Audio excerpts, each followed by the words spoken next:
Bismillahirrahmanirrahim. Assalamualaikum warahmatullahi wabarakatuh. Sahabat Manjada Wajada, ketemu lagi di channel YouTube Akbar Zainuddin. Ini kita ada program khusus selama Ramadan ini. Jadi kita ingin dengar cerita teman-teman kita Ramadan dari mancanegara. Dan kali ini kita akan ngobrol dari Afrika terlebih dahulu nih.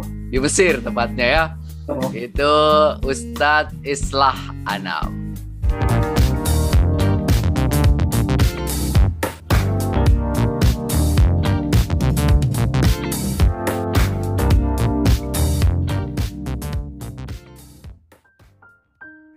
Assalamualaikum Ustadz Islah. Waalaikumsalam warahmatullahi wabarakatuh. Ustadz Akbar Zainuddin Al-Mukarram. Alhamdulillah khair. Ustadz Islah, antum itu alumni Gontor tahun berapa, Ustadz? Saya alumni tahun 2017. Oh, masih baru ya. Tapi 11-12 lah sama saya ya. Sehat. Wajah kita nggak beda jauh lah. Nggak beda jauh ya. Wah, kita hampir beda 30 tahun. Luar biasa. Masya Allah. Saya 91. 25 tahun lah kita bedanya itu. Ya. Antum ke Mesir tahun berapa, Ustaz? Ana datang ke Mesir tahun 2018 akhir. Selesai pengabdian Desember tahun 2018 saya berangkat ke Mesir. Oh, ngabdi di mana? Alhamdulillah kemarin ngabdi di Gontor Pusat. Gontor Pusat setahun berarti ya? 1 tahun. Terus habis itu ke Mesir. Lewat jalur apa, Ustaz? Ke Mesir antum? Waktu itu saya ikut ujian Kemenak. Jadi lewat jalur Kemenak. Oh, lewat Kemenak tapi ya, yang, berarti ya? Iya, tapi yang biaya mandiri, bukan beasiswa. Oh, ada yang beasiswa, ada biaya yang mandiri. Iya, jadi ketika itu jalur pendaftarannya yang mau daftar beasiswa dan ada yang mau daftar sendiri, biaya mandiri. Oh, ada berapa orang dari teman-teman Gontor waktu itu? Teman-teman Gontor waktu itu ketika angkatan saya kedatangan 2018 berjumlah 200 orang. 200 orang, banyak juga ya. Jadi anggota EKPM sendiri di Kairo, anggota EKPM Kairo sendiri sekarang udah banyak, sudah sekitar 1.000 orang di sini. Di Kairo 1.000 orang? Iya, Seth. Wah, sering tajamu dong ya? Gitu, Seth. Sering kumpul-kumpul gitu. Oh gitu ya? 1.000 Iya. orang, itu Masya Allah. Itu dari berbagai fakultas? Dari berbagai fakultas, alhamdulillah. Itu di Al-Azhar aja itu? Iya, Seth. Rata-rata mahasiswa Indonesia yang belajar di Mesir pun kebanyakan belajarnya di Universitas Al-Azhar. Oh, rata-rata di Universitas Al-Azhar ya? Iya. Kalau mahasiswa Indonesia sekitar berapa di sana itu? Beasiswa Indonesia aja, Gontor aja udah 80 sendiri. Terus ada Kemenak 20, Kedubes 20, NU kurang lebih 20 juga. Jadi kurang lebih hampir 150 orang beasiswa Indonesia itu ke Mesir. Oh, yang beasiswa setiap tahun itu 150 orang itu? Iya. Oh, selain itu biaya Kurang mandiri? Selain itu biaya mandiri. Biaya mandiri mahasiswa itu Indonesia gimana? Mesir pun biaya mandiri itu berarti kita kesininya biaya dari orang tua. Jadi memang dari awal keberangkatan, terus hidup di Mesirnya, itu kita sendiri yang menanggung biaya. Oh, terus untuk biaya kuliah? Biaya kuliah alhamdulillah Al-Azhar bisa dibilang fakultas ataupun universitas termurah yang ada sebenarnya. Kita biaya daftar ulang aja setiap tahunnya nggak nyampe 500.000 rupiah. Nggak nyampe 500.000. Wah, Nggak nyampe. setiap tahun itu? Setiap tahunnya. Oh, jadi yang dibutuhkan biaya hanya biaya hidup ya berarti ya? Betul, hanya Untuk biaya hidup aja. ngekos, apartemen, sama makan kira-kira berapa sebulan? Uang saku itu? Kurang lebihnya uang saku 1.500.000 per bulannya. Cukup insya Allah. 1.500.000 Kalau cukup? dia, iya kalau dia hemat orangnya, Seth. Cuma kalau misalkan dia suka jajan, dia suka makan ya kurang segitu, Seth. Oh, itu tuh udah termasuk uang kos belum? Udah termasuk 1.500.000 itu insya Allah. Oh, itu udah termasuk uang kos, uang makan itu cukup itu? Udah, Seth. Cukup, Seth. Wah, itu sama Jadi dong. biaya hidupnya kurang lebih Mesir sama Indonesia sama, Seth. Sama kurang lebih ya. Ya, Mahasiswa sama kurang lebih. di Jakarta, di Bandung, kos-kosannya udah 801 juta sebulan itu. Lebih mahal di Indonesia malahan kayaknya tuh. Karena kita di sini sistemnya satu rumah ditinggalin bareng-bareng, Seth. Oh, ditinggalin bareng-bareng ya. Jadi satu rumah kurang lebih ada 6 orang, 7 orang, 8 orang. Jadi patungan bayaran rumahnya. Jadi alhamdulillah patungan. bisa agak lebih murah lah. Oh, ya ya ya ya ya. Terus makannya makan apa di sana itu? Kalau bareng-bareng gitu. Makanan bareng-bareng kadang kita ada jadwal piketnya, Seth. Oh, piket ngapain itu? Jadi piket masak, Seth. Oh, piket masak. Jadi kita makan gak usah khawatir. Selama kita yang bukan piket, kita udah ada yang nanggung makanan kita selama sehari itu. Oh, masak apa biasanya itu? Mahasiswa emang bisa masak itu? Banyak, Seth, yang bisa masak. Karena terpaksa dengan keadaan, akhirnya dia terpaksa survive dengan masak sendiri. Oh, jadi pengen tahu masak apa itu di sana itu. Loh, bahan-bahan kan seperti di Indonesia juga. Nasi gitu. Bawang merah, bawang putih gitu banyak. Nasi, bawang merah, bawang putih banyak. Kurang lebih rempah-rempahnya hampir sama lah kayak di Indonesia. Cuma bedanya kalau di sini bawang merahnya gede. Kalau di Indonesia kan kecil-kecil. Bawang putih kecil-kecil. Sama bawang kecil-kecil. Oke. Dari kampus jauh nggak? Kalau saya alhamdulillah dari kampus ke rumah, ke kos-kosan itu cukup 10 menit jalan kaki nyampe. Dan kebanyakan mahasiswa Indonesia di Mesir pun tinggalnya di daerah sekitar kampus. Kayak kurang lebih kayak di UIN Syarif Hidayatullah lah, Seth. Ya. Kampusnya di belakangnya ada sekitaran kosnya di dekat kampus ya. Kurang lebih kita juga seperti itu di sini, Seth. Modelnya itu kos-kosan apa apartemen apa di sana itu? Kalau di sini modelnya kayak apartemen gitu, Seth. Cuma nggak mewah. Kayak apartemen gitu. Los gitu ya? Apartemen. Ya, bahasanya di sini namanya shakko. Apa itu? Shakko itu bahasa Arabnya, Seth.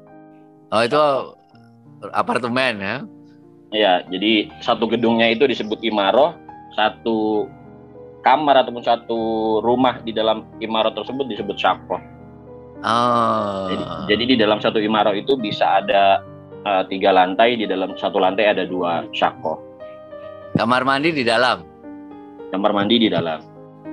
Jadi kayak rumah apartemen persis gitu lah. Persis apartemen. Kan kalau apartemen di Indonesia kan keren kelihatannya, kalau di sini ya sederhana. Ada kamarnya nggak? Apa ada, Seth. Jadi studio aja? Satu shakko itu ada 3 kamar, 1 ruang tamu. Jadi kurang lebihnya kayak gitu. Oh, bukan studio memang, ya modelnya. Iya. Rata-rata orang Mesir pun tinggalnya nggak kayak rumah di Indonesia, Seth. Memang dia tinggalnya di shakko itu di dalam satu imaroh gitu. Oh, oke. Ramadan di Mesir, gimana suasananya itu? Ramadan di Mesir bisa dibilang suasananya sangat mendukung karena masyarakat Mesir pun mereka sangat bergembira dengan kedatangan Ramadan. Berapa jam di sana puasa itu? Nah, ini yang fakta menarik dan uniknya, Seth, kalau di Mesir. Jadi waktu kita berpuasa itu sangat panjang ketika musim panas. Karena sekarang lagi musim panas, Seth, kita waktu berpuasanya dari jam 4 pagi sampai jam 6:15. Dulu waktu saya pertama kali datang ke sini, saya pernah puasa sahurnya itu ataupun subuhnya jam 3 pagi. Terus maghribnya jam 7 malam. Oh. Dan ketika itu lagi puncak musim panas, siangnya itu bisa sampai 41 derajat. 41? Oh. Iya. Lumayan juga ya, Indonesia 32 ini Jakarta sekitarnya. Makanya ketika itu saya berpikir, dulu Rasulullah SAW ketika puasa di musim panas dan waktunya lama gimana ya rasanya sambil perang juga lagi, ya Allah. Ya. Kalau di Arab lebih panas kan, padang pasir terus semua. Iya. Nah, berbuka di mana biasanya? Kalau saya mahasiswa dulu Ciputat berbuka di masjid. Cari buka di masjid. Di sini juga sama, Seth. Di sini ada, kita menyebutnya ada Maidatur Rahman. hidangan Maidatul Tuhan Rahman. kan bahasa Indonesianya. Ya. Kalau Maidatul Rahman di sini nggak sekedar cuma ada di masjid, tapi di jalan-jalan pun ada masyarakat Mesir yang menyediakan. Jadi bahasa sederhananya ketika kita mahasiswa nggak punya uang, nggak usah takut kita kelaparan. Jalan aja pasti kita akan menemukan Maidatul Rahman. Kita keluar aja itu udah ada pasti ya. Kita keluar aja pasti ada. Tiba-tiba ada yang ngasih. Walaupun itu misalkan kurma 3 biji atau dan air putih ataupun susu. Itu udah. Jalan lagi dikit lagi ada yang ngasih nasi. Dalamnya lauknya ayam ataupun daging gitu. Setiap hari itu? Setiap hari. Makanya Ramadan di Mesir ini bisa dibilang berbeda dengan Indonesia karena tadi hype dan vibes-nya itu lebih meriah karena kan memang Mesir ini pusatnya ilmu agama Islam. Jadi masyarakatnya pun sangat mendukung dan sangat gembira dengan datangnya bulan Ramadan. Biasanya antum dan kawan-kawan kalau buka di mana? Ketika lagi pengen ke Maidatul Rahman, kita datang ke Maidatul Rahman dimanapun itu kita cari, Sat. Kadang kita juga buka di rumah. Oh, kadang buka di rumah juga ya. Iya. Karena kan kadang ketika kita makan Maidatul Rahman, lidah kita tuh kadang kurang, kayak ada yang kurang gitu, belum makan karena rasanya berbeda dengan cita rasanya makanan Indonesia. Oh, itu makanan Mesir biasanya ya? Makanan Mesir, Sat. Karena kan yang menyediakan masyarakat Mesir. Oh, apa itu biasanya itu masakan Mesir itu? Jadi biasanya kalau kita dapat Maidatul Rahman itu dalamnya ada nasi, terus daging ataupun ayam. Oh, Dagingnya nasi. itu pun nasinya pun itu nggak kayak nasi yang di Indonesia yang kita bayangkan, Sat. Jadi nasinya itu kayak ada campuran mie-nya gitu. Jadi kayak nggak nasi di Indonesia pada umumnya yang cuma putih doang warnanya, ini enggak. Jadi ini kayak nasi terus kayak dicampur mie, jadi warnanya agak coklatan gitu. Oh, rempahnya banyak. Enggak, Sat. Jadi kalau bisa dibilang kalau secara rasa rempahannya itu lebih enak Indonesia, lebih beraneka ragam cita rasa rempahannya. Kalau di Mesir bisa dibilang agak hambar gitu karena kayaknya sih cuma direbus doang, Sat. Oh. Direbus terus mateng udah kita makan. Nggak banyak bumbunya ya? Iya. Nah, kalau di kampus ada nggak buka puasa begitu? Kalau di kampus karena Jamiatul Azhar sama Jamiul Azhar itu bersebelahan. Apa itu? Yang Jamiatul Azhar sama Jamiah Mesir? Iya. Jamiah kan kampus, area kampus Al Azhar dengan Masjid Al Azhar itu berdampingan, Sat, kalau di sini di Mesir ini. Iya. Jadi kalau di kampusnya memang tidak mengadakan Maidatul Rahman tadi. Cuma di Masjid Al Azhar setiap harinya ada sekitar 10.000 menu, bukan 10.000 hidangan lah. Untuk paket, 10.000 paket ya? 10.000 paket. 10.000 paket untuk orang-orang yang ingin berbuka puasa di Masjid Al Azhar. Banyak dong, 10.000 ya? Banyak, Sat. Itu orang dari mana-mana datang? Iya. Daya tariknya itu kan karena di dekat pertama di Masjid Al Azhar dan yang kedua ada namanya Masjid Sayyidina Husain yang dimana itu makomnya anak Rasulullah yaitu Sayyidina Husain. Dua tarik masjid ini kan berdekatan, Sat. Jadi banyak sekali masyarakat Mesir ataupun mahasiswa Indonesia yang buka puasa di sana ataupun sholat tarawih di sana. Oh, jadi cucu Rasulullah. Oh. Husain, Hasan atau Husain yang di situ? Husain, Sat. Sayyidina Husain. Ya? Sayyidina Husain itu. Oh, itu makamnya di situ. Itu ada masjidnya. Iya. Ada, Sat. Jadi makamnya di dalam masjid. Oh, makamnya itu di dalam masjid. Iya. Itu berdampingan dengan Masjid Jami Al Azhar. Oh, iya. Jadi sekaligus ziarah gitu ya. Orang pada berdatangan ya. Iya, betul. Itu 10.000 dari seluruh mahasiswa dan masyarakat dong berarti itu yang di Masjid Al Azhar tuh. Pasti, betul. Oke, jadi makan dulu terus sholat maghrib. Iya, makan dulu baru sholat maghrib. Terus di Al Azhar sholat isya berapa rakaat itu tarawehnya? Di Al Azhar karena sekarang masih kondisinya COVID, sholat tarawehnya 11 rakaat. 8 biasanya taraweh. Biasanya 23 rakaat. Biasanya sebelum COVID, 23. Al Azhar 23 rakaat setiap malamnya biasa seperti di Makkah dan Madinah 1 juz setiap malamnya. 1 juz 20. Iya. 3 itu. 3 rakaat. Nah, jadi dulu ketika saya pertama kali datang ke Mesir, karena musim panas, jadi selesai sholat tarawih itu sekitar jam 11 atau jam 12, jam 3 udah subuh lagi, Sat. Jadi kadang kita malas untuk tidur. Nah, itu tantangan dan euforia Ramadan di Mesir. Jadi dari jam 12 ke jam 3 kan deket. Jadi kadang ada yang nggak tidur, begadang. Mending tidur ya setelah sholat subuh, baca Quran, baru tidur. Berapa lama itu sholat 1 juz itu? Biasanya kalau di Al-Azhar itu kan karena isya-nya juga telat ya, maksudnya berbeda dengan di Indonesia. Diakhirkan isya itu bisa sekitar jam 8, bukan diakhirkan, jam masuk sholatnya. Oh, jam sholatnya karena memang lebih lama kan ya? Tadi maghrib jam 7. Ya. Maghrib jam 7 atau bisa kadang jam 7 lewat karena musim panas kan. Akhirnya sholat isya-nya pun masuk jam isya-nya sekitar jam 8. Jadi bisa dibilang sholat tarawih itu baru dimulai setengah 9, selesai bisa jam 11, bisa jam setengah 12. 2-3 jam lah ya. 2-3 jam. Dan yang uniknya adalah ketika sholat di Al-Azhar, karena memang pusat keilmuan, sholat tarawihnya pun dengan berbagai macam kiroat. Jadi bagi kita yang jarang dengar pelajaran tentang kiroat ataupun bacaan Al-Quran, jadi agak sedikit aneh dan sedikit di luar pikiran kita. Kebiasaannya. Ya, di luar kebiasaan kita. Tajwidnya bisa macam-macam ya? Tajwidnya bisa macam-macam, bacaannya yang harusnya dibaca A jadi E. Jadi emang Masya Allahnya kalau sholat di Al-Azhar itu, jadi kayak dalam satu kali sholat itu kita bisa merasakan berbagai macam kiroat. Oh, itu dibacanya dalam sekali sholat itu? Macam-macam itu? Sholat, karena setiap 4 rakaat kadang imamnya berganti ya. Jadi kiroatnya pun beda lagi. Setiap 4 rakaat taraweh ya, ganti. 4 rakaat taraweh imamnya biasanya bergantian. Ganti lagi begitu. Kiroatnya tergantung imam yang biasanya baca kiroat apa ya. Oh, menarik sekali itu ya. Jadi kiroatnya bisa macam-macam itu ya. Iya, betul ya. Kalau kita kurang piknik langsung menyalahkan. Nah, betul.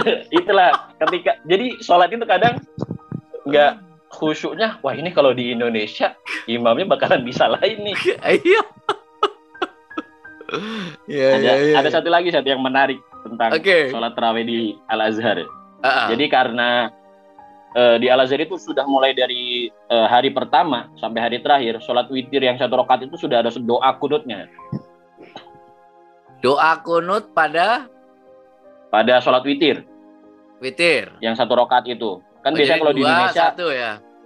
2-1. Kalau di Indonesia kan biasa baca doa kunutnya 10 hari terakhir. Ya. Kalau di Al-Azhar sudah dari hari pertama baca doa kunut itu. Oh, dari hari pertama. Dari hari pertama. Setiap imam itu mempunyai doa dan bacaannya yang berbeda-beda. Doa kunutnya. Jadi nggak yang kita tahu Allahumma dina fiman hadait dan sebagainya. Ini beda-beda setiap imam. Jadi doanya memang setiap imam berbeda-beda dan durasi waktunya pun berbeda-beda ya. Jadi kalau hari pertama sampai ke-20 masih bisa dibilang ya sekitar 5 menit sampai 10 menit. Nah, ketika sudah memasuki 10 hari terakhir, itu bisa sampai 15 menit, 20 menit. Hanya untuk doa kunut. Hanya untuk doa kunut. Nah, jadi kalau ini menurut saya bukan kejadian lucu ataupun bukan menjelekkan Mesir dan sebagainya, tapi ini sesuatu yang unik yang saya lihat ketika sholat tarawih, sholat witir di Masjid Azhar.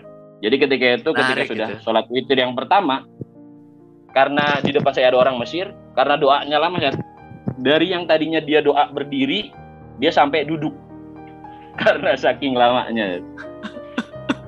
Tapi itu menarik lah. Mungkin menarik gitu ya. Nggak ada di Indonesia itu doa kunut lama-lama itu. Nggak ada. Kayak alhamdulillahnya ya. Di satu sisi kita mengambil ilmu dan hikmahnya, di satu sisi ya ini kalau diterapkan di Indonesia mungkin belum cocok dan belum pas. Iya. Bagi kita yang masih awam saja. Betul. Dan itu hanya di Al-Azhar mungkin ya, karena ilmuannya dari berbagai macam mazhab, dari berbagai macam aliran dan dari berbagai macam negara ya. Iya, dan rata-rata semua yang diimamin oleh para masyayikh Azhar seperti itu, kurang lebih sholat tarawih dan sholat witir ya. Kalau sahur? Kalau sahur kita makannya karena makannya di kamar, di rumah pasti. Karena kan memang kalau sahur itu kebanyakan mat'am Mesir itu tutup, kan? Maksudnya menyediakannya itu dari jam malam, nggak sampai sahur gitu. Oh, restoran-restoran waktu sahur tuh mereka udah pada tutup ya. Jadi sahur pokoknya harus masak sendiri ya. Iya. Di masjid nggak ada itu. Di masjid nggak ada, Seth. Belum pernah nyoba sih kalau di masjid. Iya, ya. Tapi rata-rata setahuannya nggak ada, Seth, kalau di masjid. Mungkin ada tapi sedikit, belum pernah nemu aja. Oh. Baik. Satislah. Ini pesan kalau alumni adik-adik yang mau ke Mesir itu, apa yang mesti mereka siapkan itu?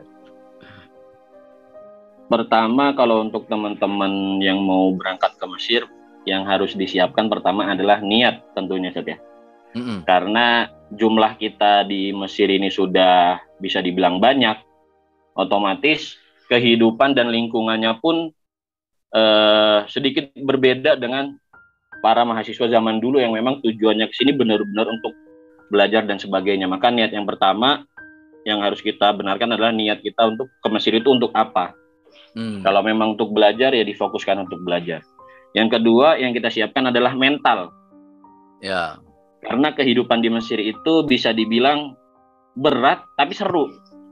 Karakteristik orang Mesir itu ada yang baik seperti Nabi Musa kalau kita bilang, ada juga yang jahatnya ngeselinnya sama kayak kita bilang kayak Fir'aun gitu.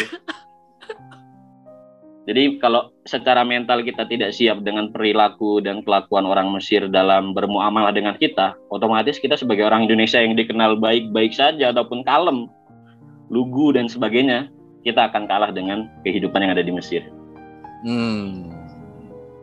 Ya, intinya dua persiapan itu yang harus disiapkan. Kalau secara keilmuan, insya Allah teman-teman anak Gontor bisa mengikuti keilmuan yang ada di Al-Azhar, karena Gontor memang memberikan kuncinya. Ketika kita menggunakan kuncinya dengan baik dan benar, insya Allah kita bisa menekuni apa yang ada di Al-Azhar. Karena para mahasiswa ataupun alumni Gontor yang di Mesir pun beragam yang di Mesir ini, Seth. Ada yang memang dia fokus di keilmuan dan keazharannya, dan ada senior-senior kita yang dalam bidang itu.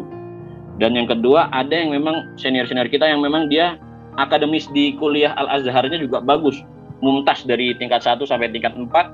Ada juga senior kita yang memang organisatoris sekali karena memang kita berbackground organisasi di pondok. Dan yang keempat, ada juga yang suka jalan-jalan. Ya, gitu. Oh, banyak juga ya jalan-jalan ya.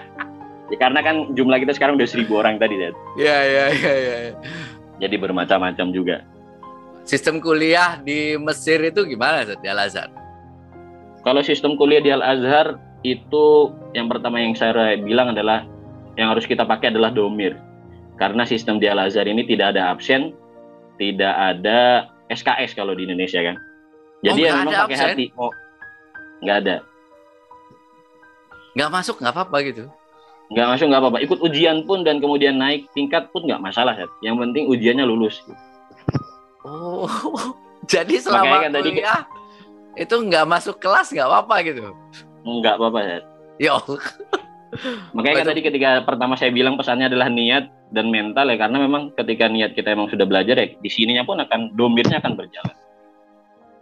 Oh, kalau enggak main-main doang ya? Enggak. Iya betul. Jalan-jalan itu. Lah kuliah nggak ada absen ya? Iya, Dad. Tapi karena kan bisa jadi satu angkatan itu bisa 1.000 orang dengan campuran orang, nggak cuma orang Indonesia kan. Wafidin kan banyak, gak cuma dari Indonesia doang. Satu kelas itu bisa 1.000 orang? Bisa. Oh, yang antum sekarang kan masuk itu? Kalau sekarang kan karena saya udah tingkat 3 dan sudah masuk penjurusan, nggak sampai segitu. Kurang lebih kelas berapa orang biasanya? Satu kelas itu kan karena dia kayak di kuliah, namanya kan madrot saat kita belajar ya. Satu kelas itu bisa 200. 200-an ya? Tempatnya 200. Aula besar lah ya? Aula besar kurang lebih seperti itu. Kalau 1 tahun berapa mata kuliah di sana itu? 1 tahun kalau di Al-Azhar ini sistemnya nggak kayak di Indonesia yang 1 tahun itu ada 2 semester. Kita tetap ada seperti itunya, cuma kita nyebutnya bukan semester tapi tingkat. Jadi 1 tingkat itu ada 2 termin. Jadi satu termin kalau ketika karena saya di mahasiswa Fakultas Usuluddin, termin pertama saya memiliki 6 pelajaran, di termin kedua saya memiliki 10 pelajaran. Setiap fakultas berbeda-beda mata pelajarannya dan jumlah pelajaran yang mereka pelajari. Setiap tahun itu ada kira-kira berarti 15 sampai 16. 20 ya. Nggak sampai 20 Sat. 15 sampai 17 lah paling. 15-17 mata pelajaran. Itu harus lulus semua katanya ya? Harus lulus semua. Jadi karena kita tidak dengan sistem SKS yang mana kenaikan itu berdasarkan nilai SKS dan apa kalau di Indonesia ya SKS gitu kan. Kalau di sini kalau kita rosip 3 pelajaran itu kita nggak naik 1 tingkat. Tahun depan ngulangi dong. Tahun depan ngulang di tingkat yang sama. Jadi misalkan ada anak Al-Azhar tingkat 1 dia bawa 3 pelajaran, berarti dia tahun depan ngulang 1 pelajaran lagi. Jadi tahun depan dia cuma ujian 3 pelajaran ini doang kan. Oh, tapi tetap harus tidak boleh belum naik tingkat sebelum lulus itu. Oh. Sebelum lulus 3 ini. Tapi kalau dia cuma 2 yang nilainya kurang, ya dia naik tingkat dengan membawa 2 pelajaran ini. Jadi tambahan. Di tingkat 2 ini dia misalkan awal tahun 6 pelajaran, tapi dia bawa 2 pelajaran, berarti otomatis ujian dia jadi 8 pelajaran. Oh, jadi dibawa ke tingkat berikutnya ya. Kalau hanya 2, maksimal 2. Kalau hanya 2, maksimal 2 ya. 3 itu udah kena. Nggak naik tingkat. Makanya nggak naik tingkat ya. Nggak naik tingkat, tapi tingkat berikutnya hanya 3 pelajaran yang nggak lulus ini ya. Hanya 3 pelajaran yang dia ikut ujian itu aja. Antum ini ketua IKPM sekarang, Sat? Tahun kemarin, Sat. Tahun kemarin? Oh, setahun ya? Iya, 1 tahun. Tahun kemarin ketua IKPM. Apa kegiatannya IKPM di sana itu? IKPM kegiatannya di sini cukup banyak, Sat. Karena memang tadi jumlah anggota kita banyak dan bisa dibilang anak IKPM kan nggak bisa diam orangnya. Dia pengen bergerak terus. Jadi kita di IKPM pun berusaha untuk mengadakan kegiatan yang menaungi dan memberikan wadah untuk teman-teman IKPM bergerak. Jadi ada kegiatan keilmuan, ada kegiatan bersosialisasi juga ada juga kegiatan yang bersifat itu tasliyatun nafas, jalan-jalan juga ada. Kalau ke Mesir jalan-jalan kemana sih? Kalau ke Mesir biasanya jalan-jalan, kalau anak pribadi menyarankan ketika kita sudah menjadi mahasiswa Mesir, minimal kita harus pernah ke Sinai. Itu karena memang rihlah tarihiyah, di situ tempatnya Nabi Harun sama makamnya Nabi Harun sama Nabi Soleh. Dan di Jabal Musa itulah tempat konon riwayat Nabi Musa bertemu dengan cahayanya Allah di puncak Jabal Musa. Terus yang kedua, tempat yang harus dirihlahkan atau kita pergi itu adalah Matruh Siwa. Karena di situ tempat kita bisa benar-benar tasliyatun nafas. Jadi benar-benar rihlah yang sebenarnya bukan tarikhiyah ataupun sebagainya. Gitu. Sama satu lagi Luxor, Aswan. Karena emang tarikhiyah peradaban Mesirnya itu ada di Luxor dan Aswan. Baik, Ustaz. Jazakumullah khairan nih.